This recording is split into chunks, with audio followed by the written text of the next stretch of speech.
we've had a lot of fracking in our area, and I guess under the Clean Water Act, that industry has been exempted. How do you think that should be handled? Should it be handled in terms of the water that's brought back at the state level, or the local level, or the regional level, or at all levels? So Ben, this is a big topic in this area. In case you didn't know it, we're fracking to meet the band here. So I was going to start with a question on fracking too. So go for it. Oh, good. Well, this is, I think, one of the most important topics around the country and around the world, is how do we accommodate environmental and energy and community needs together. And so to answer the question, first I just want to say there are two major laws that relate to water quality, and both of them have different exemptions or clarifications, depending on how you view it, where they are exempt from federal regulation under the Safe Drinking Water Act or the Clean Water Act. Under the Clean Water Act, what is not exempt is discharges from fracking operations to waters of the U.S. What is exempt, though, from stormwater permitting requirements is runoff from exploration activities associated with fracking. But there is some special treatment under the Clean Water Act, just like there is for agriculture, for energy exploration and production. And it's a political decision that's made. It's not based as much on environmental outcomes as it is policy choices as to what level of government might play the best role. And so I would say under the Clean Water Act, which is designed to protect rivers and streams and watersheds, the key is that the states, since when it's runoff for exploration and production sites, the Clean Water Act excludes from regulation under the Clean Water Act those types of discharges. It's up to the states to step up and do more.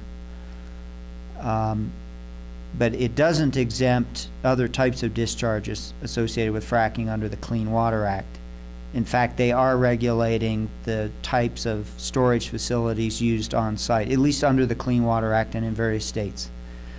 I'm a strong supporter of regulation under the Clean Water Act, but also cooperative federalism, providing states the flexibility to customize, but still make progress towards the Clean Water Act's goals of fishable and swimmable. Now, maybe the most controversial exemption is under the Safe Drinking Water Act. And under that law, there's a program where EPA regulates the underground injection of wastes. And Congress in 2005, in the Energy Policy Act, decided to provide an explicit exemption from regulation under the Safe Drinking Water Act for activities related to hydraulic fracturing, whether it's coal bed methane or shale. And so to this day, the U.S. EPA, or a state acting under the authority of the Safe Drinking Water Act, as opposed to under its separate authorities, cannot regulate the fracking process. It still means that the waste disposal of fracking operations, the large volumes of flowback and produced waters that are going to be disposed of permanently in UIC wells are regulated. But the practice, the act of fracking is exempt under the Federal Safe Drinking Water Act from EPA regulation unless diesel fuels are used in the fracking fluid process. And so what this represents is that it's, this was a way for the industry and the supporters of fracking to keep the federal EPA out of it under the Safe Drinking Water Act, and to have it handled, if at all, at the state and local level. And I'm a firm believer that fracking can be done safely, but that doesn't mean it will be, and that it's up to the states to really step up and monitor and regulate more of it. That doesn't mean necessarily absolute moratoriums on fracking. What it means is there needs to be stronger regulation at the state and local level while Congress hashes out different, I mean, I don't expect there's going to be much change at the federal level in Congress to those two statutes anytime in the near future. And Ben, the controversy here locally is, is the state doing enough? And therefore, do the local governments need to step in? And the state has taken the position that local government doesn't have a role in the regulation of hydraulic fracturing. It's a state delegated authority, and so I think that's why Fort Collins and other communities Right. on the Front Range are Pennsylvania, and other states around the country are having that debate over home rule, Dillon's rule, what role can communities, it's playing out in Virginia, in states around the country. Yeah. Yeah, the concern is just whether or not people are being protected Right, locally. And right. There's a little trust issue Right. there. Next question or comment? Yes.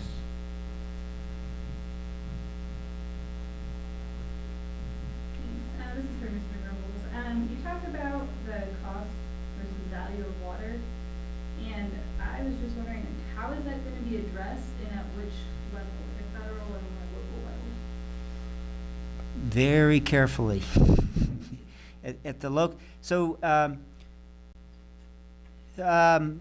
cost, value, pricing. So as we all know, that the cost of providing those services for like a utility or whoever is providing the services are not always reflected in the price. The price is sometimes grossly subsidized, and we all love that because water is a fundamental human right, and so every person needs to have a certain amount of water, and there needs to be a social safety net for those who truly cannot afford the amount of water that is needed.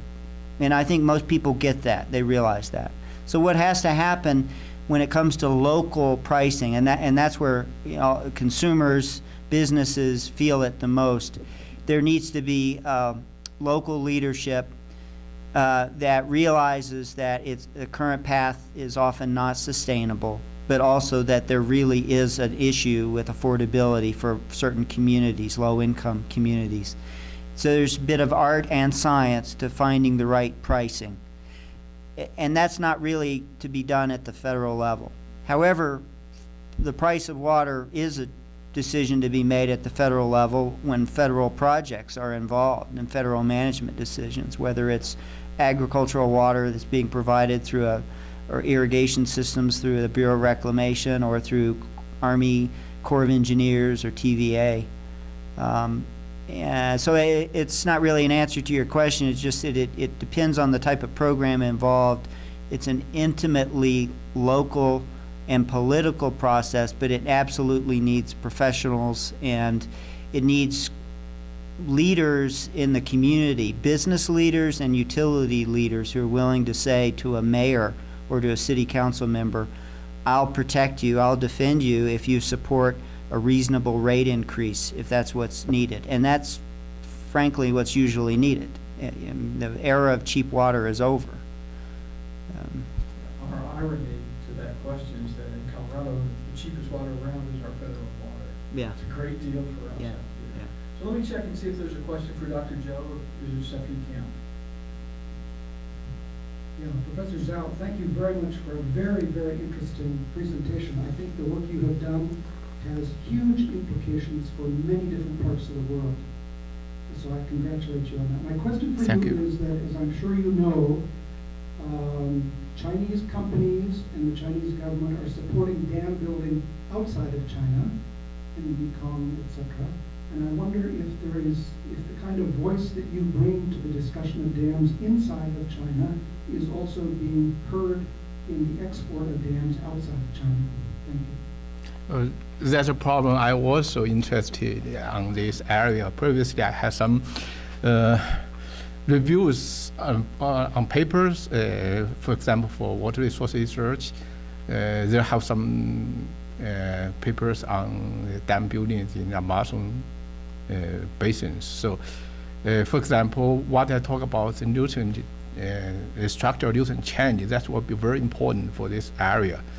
So, From my point of view, at the moment, we also have some companies doing this kind of job outside of China, in Southeast Asia, or in South America. I cannot say I will be against them, but I should say what we made in the Yangtze River after the Three Gorges project. This is my job because I'm a scientist. I'm a lot of politician, so that's what I can do. But what about within China? I mean, your results are pretty remarkable about what's happened to the river since Three Gorges, and there's more dams planned on the river, as I understand it. Do you think your data and the scientific evidence will change that approach within China? Yeah, we doing this also. Our research is supported by the government or by the Ministry of Science and Technology. So I think the government also support our effort. But I'm not quite sure whether they support my idea. But I think they like to know what happened after Three Gorges project. So maybe this will be useful for future consideration for other dams. Good, thank you. Question for Dr. K? No? I'll ask one. Stephanie, you were making some compelling points about snowpack and climate change. And what I'm wondering is about our snow tell, which is just critical to measuring and monitoring snowpack. But do you think that, as citizens advocating for better science, should we spend the money on more snow tell sites? Should we move our snow tell sites, or should we invest the money in remote sensing and better models? What do you think we need to do to enhance the science around snow and climate change? Well, so far, there's no substitute for those on-the-ground measurements. And in fact, having more of them allows us to use remote sensing and modeling more effectively. There are tremendous advances in measurement technology that could enable us to measure many more sites at lower cost than has been done traditionally. So I think investing in those new technologies to be able to measure more areas on the ground will help us then use the remote sensing and modeling to better effect. All of the above? All of the above, but a model is only as good as the information that we have to go in it. So. Good, thanks, Stephanie. Other questions for any of the panelists? Yes. Okay, we've got two. You first. I have a question for Dr. Zhou. You discussed the significant impacts of large dams with the need of hydropower in mind. What's the feasibility of dam deconstruction or developing multiple smaller dams across the river? Understand the question? You mean smaller dams? Well, decommissioning dams or Oh. going to smaller dams versus these large on-channel. Yeah. Yeah, now in China, it's a stage maybe. First, we talk about the situation in United States. Maybe we consider to remove dams, but now in China, maybe that's not the stage, because we need a lot of power. In compare with the hydropower with other thermal powers, you know that we spend a lot of electricity based on coal. This power is more harmful for the climate. So compared to this, maybe we like to choose hydropowers in this aspect, but maybe in the future we'll have to consider. My point is that we can